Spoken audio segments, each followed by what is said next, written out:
민수기 14장 28절에서 30절의 말씀이 다음과 같이 기록되어 있습니다. 그들에게 이르기를 여호와의 말씀에 내 삶을 두고 맹세하노라. 너희 말이 내 귀에 들린 대로 내가 너희에게 행하리니 너희 시체가 이 광야에 엎드러질 것이라. 너희 중에서 20세 이상으로 계수된 자 곧 나를 원망한 자 전부가 여분네 아들 갈렙과 눈의 아들 여호수아 외에는 내가 맹세하여 너희에게 살게 하리라 한 땅에 결단코 들어가지 못하리라. 이 세 절의 말씀이 의미하는 바는 이것입니다. 애굽을 탈출해서 가나안으로 가고 있는 이스라엘 백성 중에서 20세 이상으로 숫자가 헤아려진 모든 사람 중에서 여호수아 그리고 갈렙을 제외한 나머지 모두가 광야에서 죽을 것이고 가나안에 들어가지 못하게 하시겠다. 그런 말씀입니다. 이 민수기는 이스라엘 백성의 숫자를 센 것으로 시작을 합니다. 그때에 20세 이상으로 무기를 들고 전쟁에 나갈 수 있는 남자를 헤아렸더니 총 60만 550명이 계수가 되었습니다. 그런데 이때 계수된 이 60만 명, 이 남자들이 못 들어가느냐? 그것만이 있는 건 아닙니다. 이 방금 읽어드린 말씀 다음에 31절에 보면요. 너희가 사로잡히겠다고 말하던 너희의 유아들은 내가 인도하여 드리리니. 유아라는 것은 새롭게 태어난 아이들을 얘기하는 겁니다. 이들은 가나안에 들으시겠다. 그렇게 말씀하시죠. 즉 남녀 또 노, 어른들까지 할 것 없이 모두 포함해서 20세 이상은 다 광야에서 죽게 될 것이라는 그런 말씀인 셈입니다. 하나님께서 모세에게 이렇게 혹독한 말씀을 하신 이유가 있습니다. 민수기 13장에 보면 가데스 바니아에서 각 지파별로 한 사람씩을 선별해서 가나안의 정탐꾼으로 보내게 됩니다. 이들은 그 네게브 지역을 통과해서 40일 동안 가나안 일대를 전부 정탐하고 돌아옵니다. 민수기 13장 후반부는 이들이 정탐하고 온 그 내용을 그 정탐꾼들이 이스라엘 전체 회중 앞에서 보고하는 그 내용으로 말씀이 기록이 되어 있습니다. 그들이 보고한 내용은 이렇습니다. 먼저 그들은 가나안에서 가져온 과일을 내놓았습니다. 포도송이, 석류, 무화과. 이 과일들은 상당히 품질이 우수했던 것으로 보입니다. 그것은 그들이 그 땅의 토질에 대해서 이렇게 언급했기 때문입니다. 그 땅에 젖과 꿀이 흐르는데 이것은 그 땅의 과일이니이다. 충분히 짐작할 수 있죠. 그리고 그곳에 거주하는 거주민에 대해서 말하기를 그 땅의 거주민은 강하고 성읍은 견고하고 심이 클 뿐 아니라 거기서 아낙 자손을 보았노라고 보고합니다. 이 아낙 자손은 거구의 사람들을 지칭하는 말입니다. 그런데 그 다음 그 지역에 살고 있는 사람들에 대해서 증언하는 것에 있어서 각기 정탐꾼들의 반응이 엇갈립니다. 먼저 갈렙은 전체 회중에게 말하기를 우리가 가서 그 땅을 취하자. 우리가 능히 이길 수 있을 것이라 그렇게 말합니다.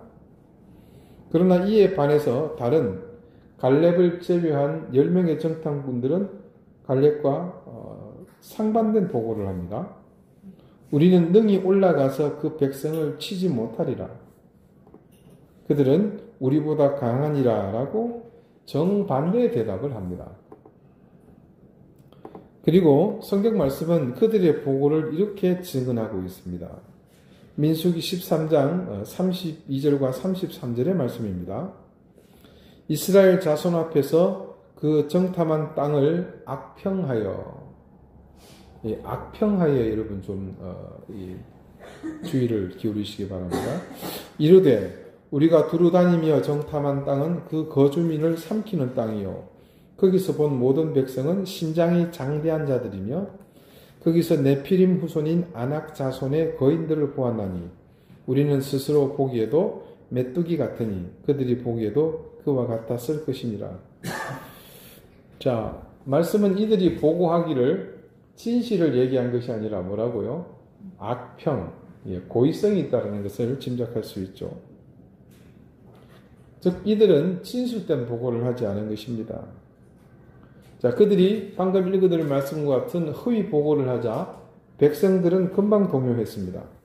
그래서 이 말씀 이어나오는 민수기 14장 서두가 온 회중이 소리 높여 부르짖으며 백성은 밤새 통곡했다고 증거하고 있습니다. 그들이 부르짖은 내용이 민수기 14장 2절과 3절에 이렇게 증거되어 있습니다. 이스라엘 자손이 다 모세와 아론을 원망하며 온 회중이 그들에게 이르되 우리가 애굽 땅에서 죽었거나 이 광야에서 죽었으면 좋았을 것을 어찌하여 여호와가 우리를 그 땅으로 인도하여 칼에 쓰러지게 하려 하는가? 우리 처자가 사로잡히리니 애굽으로 돌아가는 것이 낫지 아니하랴. 자, 이 사람들은 방금 말씀드린 것처럼 그렇게 부르짖는 것으로 그치지 않습니다. 뭘 꾀하고 있습니까? 이 집단 행동을 이 백성들이 꾀하고 있습니다. 이에 서로 말하되 우리가 한 지휘관을 세우고 애굽으로 돌아가자 하매 무슨 말입니까? 모세 너 못 믿겠다. 우리끼리 편 짜서 다시 돌아가자 이런 의미입니다.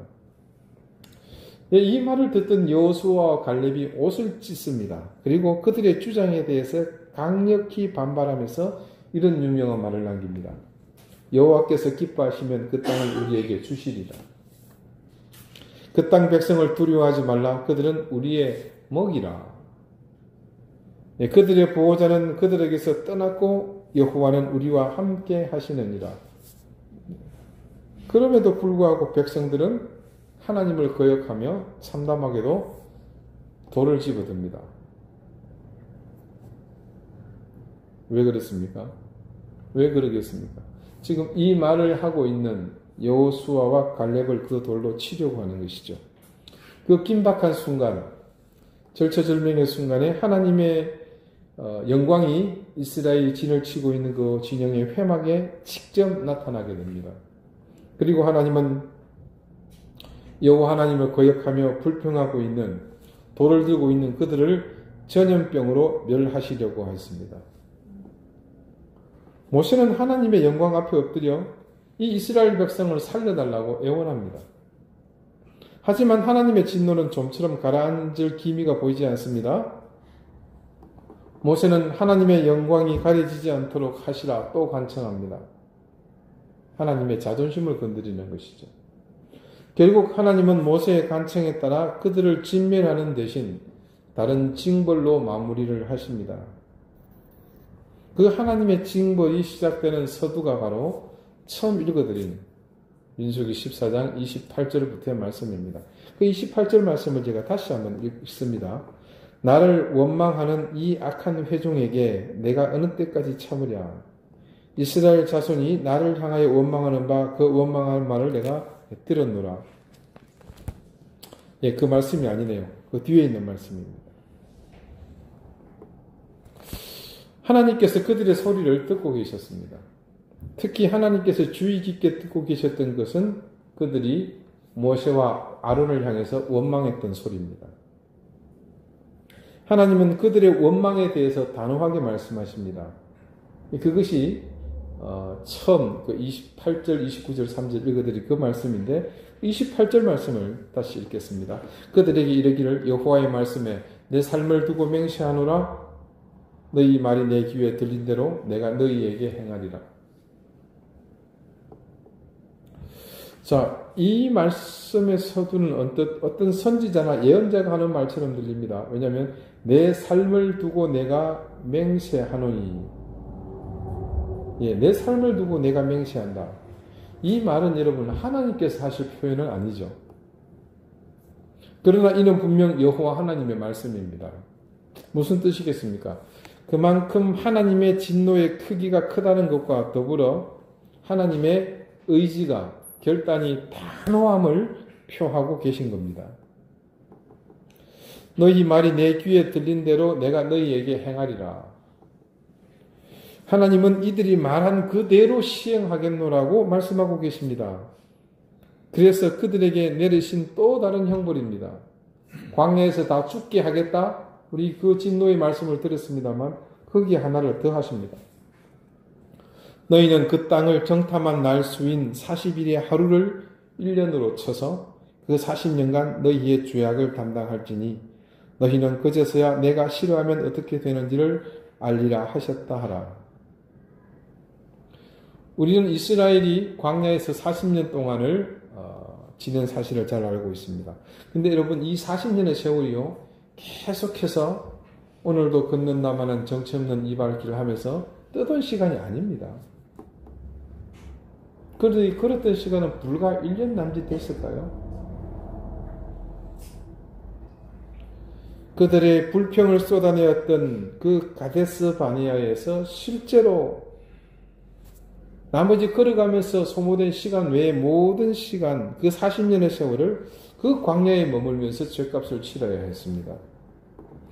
결국 그들의 하나님 앞에서 불평했던 그 대가는 광야 40년이라는 참회의 시간과 함께 그들이 소망을 두고서 가고자 했던 그 목적지 가나안에 들어가지 못하는 두 가지였습니다.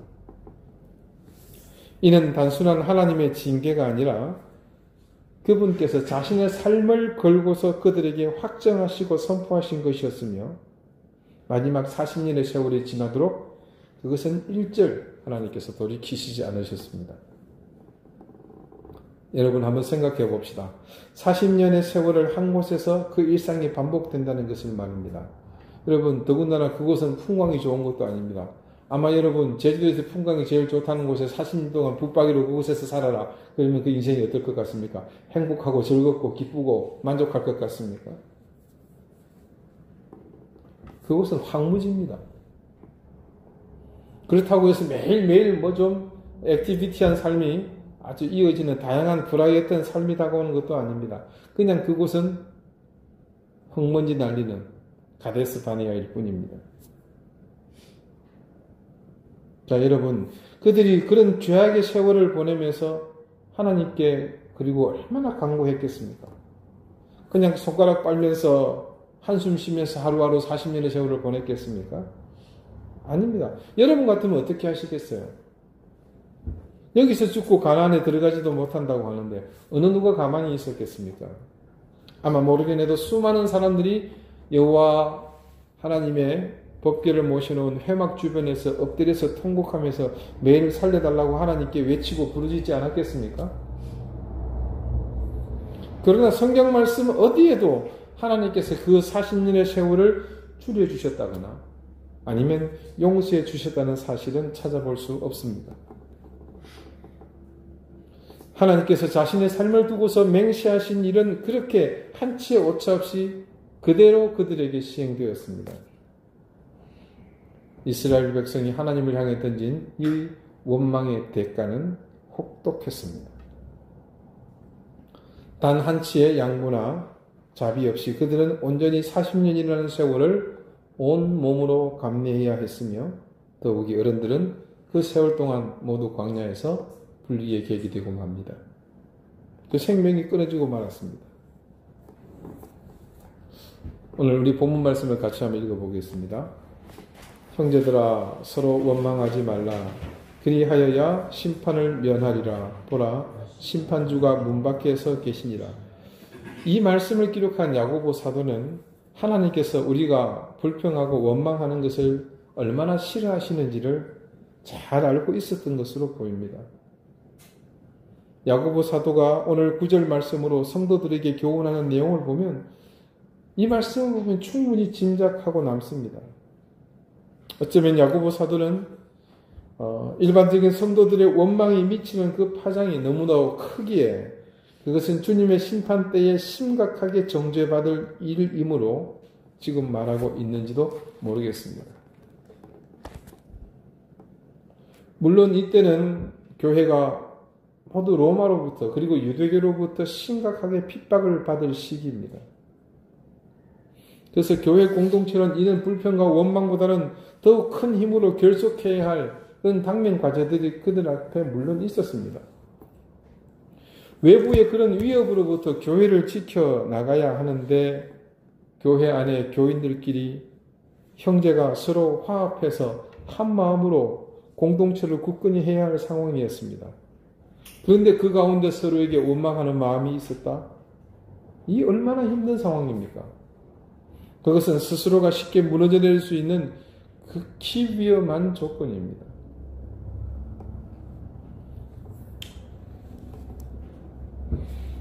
애굽을 탈출한 이후에 가나안을 향해 가는 이스라엘 백성에게 그 가나안 땅은 그들의 민족과 개개인에 있어서는 궁극적인 최종의 목적지였습니다.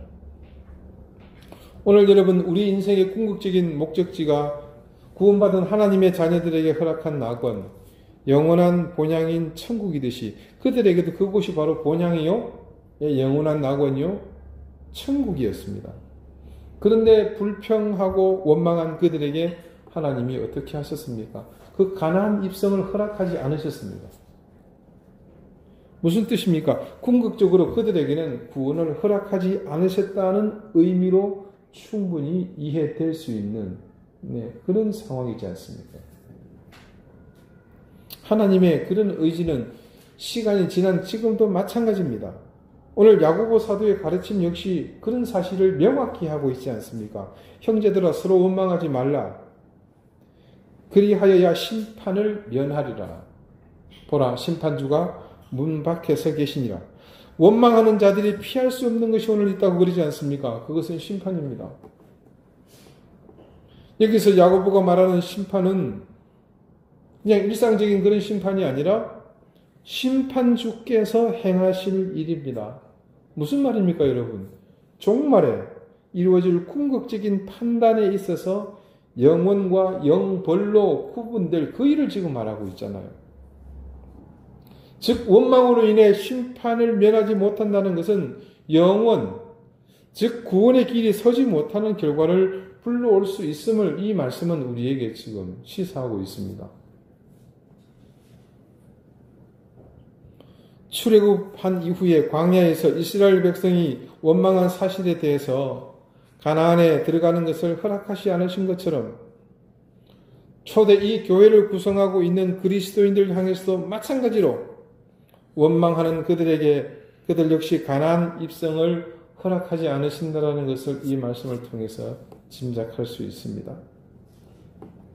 자, 그러면 도대체 왜 하나님은 하나님의 백성들이 그리고 하나님의 자녀들이 원망하는 것을 이토록 엄중하게 다루시는 것일까요?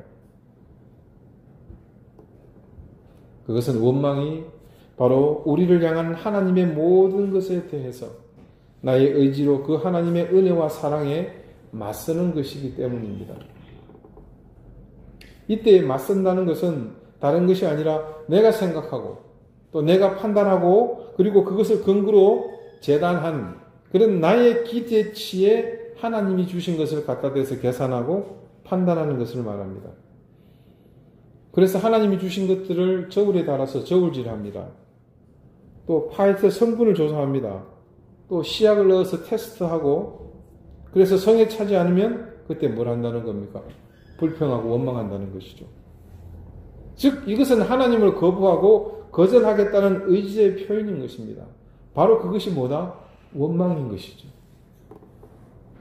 그래서 원망은 모든 것의 시작입니다. 그리고 그 모든 것은 우리를 하나님에게서 떼어놓을 수 있는 것들입니다. 그래서 사탄은 우리에게 제일 먼저 우리가 불평하고 원망하도록 그 상황을 만드는 거죠. 우리에게서 원망할 수 있게만 만들면 사탄이 자신의 종으로 만드는 것은 시간 문제이기 때문입니다. 자, 저와 여러분 사이에서 원망하는 일만 성사시키면 마치 그것은 도미노 게임에서 연쇄 반응이 일어나는 것처럼 걷잡을 수 없는 파국으로 물밀듯이 밀려가게 됩니다. 여러분, 우리 그 도미노 게임 같은 거 영상을 보시면 앞에 하나가 서 있고 그 다음에 뭐가 있습니까? 한 줄, 두 줄, 세 줄 이렇게 갈래가 나눠지게 되어 있죠. 그래서 앞에 그거 하나 탁 넘어뜨리면 어떻게 됩니까? 예, 쫙 퍼져나가죠. 부채살처럼 여러 갈래로 동시다발적으로 쉽게 무너져 버립니다. 그게 바로 원망인 것입니다. 그런데 여러분, 사탄이 아무리 힘이 세다고 하더라도 우리에게 직접적으로 원망하게 만들 수는 없습니다. 쉽게 말하면 그 제일 앞에 있는 그 도미노, 그것을 사탄이 직접 넘어뜨릴 수 있는 권한은 없습니다. 대신 원망할 수밖에 없는 상황을 만들고 우리에게 선택하도록 우리를 막다른 그 원망의 골목으로 밀어넣습니다. 우리가 그때 무기력해서 아무 저항도 못하고 그저 그 상황을 사탄이 의도한 대로 받아들인다면 우리는 당연히 내가 처하게 된 그 상황에서 원망을 선택하게 됩니다. 그렇게 선택한다면 우리는 하나님이 아닌 마귀의 길을 따라가게 되는 것이고 그것은 다시 우리가 죄의 길을 선택하게 되는 것과 같습니다. 왜냐하면 우리에게서 자리 잡은 원망은 이후 우리의 생각과 판단에 걷잡을 수 없는 파장을 불러오기 때문입니다. 이때 이 파장은 당사자 그 개인에게만 그치는 부분은 절대 없습니다. 반드시 그 개인이 속한 가정과 공동체 그리고 주변의 이웃들을 통해서 번져나가게 됩니다. 공동체에서 분열을 일으키는 중심이 되며 누군가를 비난하고 험담하는 것은 물론이거니와 계속해서 쓴물을 쏟아내므로 자신과 주변을 함께 고통으로 몰아갑니다. 혹여 여러분 주변에 원망을 즐기하는 사람이 있으시면 그분의 삶과 그분의 주변을 면밀히 살펴보십시오. 반드시 이 같은 결과들이 불평하고 원망하기를 쉬지 않는 그 주변에 나타나는 것을 확인할 수 있습니다.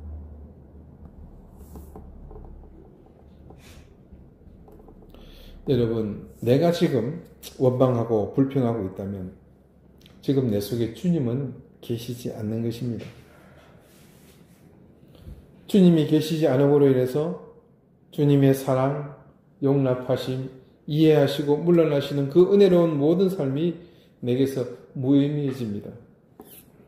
그렇게 될 때 우리의 삶은 순식간에 신앙의 근간이 그 기초가 무너져 내리게 되며 이후 이전에 거듭나지 못했던 삶의 회기로 이어지게 됩니다.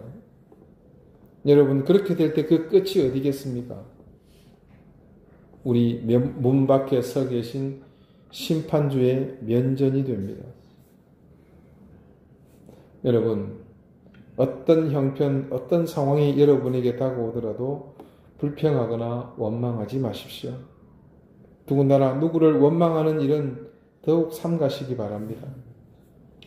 혹여 내게서 그것이 습관처럼 일어난다면 이제 가볍게 생각하고 쉬 지나쳤던 내 삶의 그 습관에 대해서 무겁게 받아들이시기 바랍니다. 그런 삶과 그런 습관이 내게서 많아졌다면 그것은 이미 주님이 내게서 그만큼 빠져나가셨다는 증거입니다. 그것은 다른 말로 지금껏 내가 주님이 아닌 악한 마귀의 손길에 이미 상당 부분 끌려다니고 있었다고 봐야 합니다. 여러분, 자신을 그 자리에 그대로 그냥 마귀에게 끌려다니도록 그렇게 방치하셨습니까? 절대 그럴 수 없습니다. 아니, 그래서도 안 됩니다. 지금 여러분이 따라가고 있는 그 길에서 속히 돌이키십시오.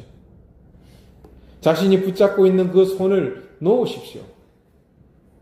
그리고 다시 그 손을 주님을 굳건히 붙잡는 데 쓰십시오. 하나님께서 내게 주신 모든 은혜를 매 순간 기억하면서 되새기십시오. 혹여 기억나지 않으시면 내가 숨쉬고 살아있는 가장 근본적인 것부터 시작하십시오. 하나님이 내게 주신 것을 헤아리며 그것을 깨닫는 순간들이 매 순간 반복되는 그 삶, 그것이 지속되면 어떻게 그 가운데 불평과 불만이, 원망이 자리 잡을 수가 있겠습니까? 절대 그럴 수 없습니다. 그러기 위해서 더욱 말씀을 사모하시고 받아들이시기 바랍니다. 기록된 하나님의 말씀을 읽고 묵상하는 것을 멈추지 마시고 선포되는 말씀에 더욱 집중하여 귀를 기울이십시오. 거기에 더하여 기도의 자리를 더욱 사모하십시오. 기도하는 우리의 심령은 성령님의 만져주심이 일어나는 시간입니다. 그런 순간들은 우리 속에 내재된 하나님과 맞서는 모든 것을 무기력하게 만들어주며 우리의 심령을 더욱 겸손하고 또 가난하게 만들어주심으로 우리 속에서 원망의 불길을 완전히 소멸시켜 주실 것입니다. 그리고 우리의 심령을 그렇게 겸손하고 가난하게 만드심으로 우리에게서 잃어버렸던 감사와 찬양으로 새롭게 해 주십니다. 사랑하는 여러분, 우리가 불평하고자 마음만 먹으면 또 원망하고자 마음만 먹으면 세상은 모든 것이 원망과 불평투성이로 보여집니다. 그러나 그 순간 하나님의 은혜를 생각하며 감사하고 찬양하게 되면 모든 순간은 은혜와 소망으로 바뀌게 됩니다. 여러분은 어떤 삶을 더 원하십니까? 2019년 우리의 한 해가 불평과 원망이 감사와 찬양보다 많았다면 그것으로 그치시고 더 이상 자신을 그 자리에 방치하지 마십시오. 새로운 한 해는 과거의 그 자리를 거울 삼아서 더욱 하나님을 향해 매진하는 해가 되도록 하십시다. 그래서 우리 공동체는 불평과 원망이 흔적도 없이 사라지고 오로지 감사와 찬양이 가득한 그런 교회 되도록 하십시다. 우리 주님은 그런 의지를 가지고 두 손을 높이 드는 우리를 굳건히 붙잡아 주실 것입니다. 기도드리시겠습니다. 주님, 2019년은 우리가 많이 불평하고 원망했던 해였습니다. 그래서 우리는 주님을 따르기보다 악한 영이 이끄는 육의 일을 향해서 거침없이 내달리던 한 해였습니다. 이스라엘 백성이 하나님을 원망함으로 그들에게 가나안의 입성을 허락하지 않으셨던 그 하나님의 징벌하심을 보며 우리가 달려갔던 그 길을 회개하며 하나님의 자비하심을 구합니다. 원망은 우리를 하나님에게서 끊어지게 하는 길이며 우리 역시 우리의 가나안으로 들어갈 수 없는 길임을 깨닫게 해주십시오. 이 한 해가 우리에게 원망과 불평이 많았다면 새해는 감사와 찬양이 넘치게 해주십시오. 그래서 하나님의 자녀로 더욱 감사와 찬양을 풍성하게 쌓아가는 그런 한 해가 되게 해주십시오. 더욱 말씀을 사모하며 기도하기에 힘쓰고 주님이 원하시는 곳으로 주님이 기뻐하시는 시간 속으로 다니는 우리 모두가 되게 해주십시오. 그래서 우리 교회는 새해에 불평과 원망은 흔적도 없이 사라지고 감사와 찬양만이 넘치는 교회 되게 해 주십시오. 예수 그리스도 이름으로 기도드립니다. 아멘.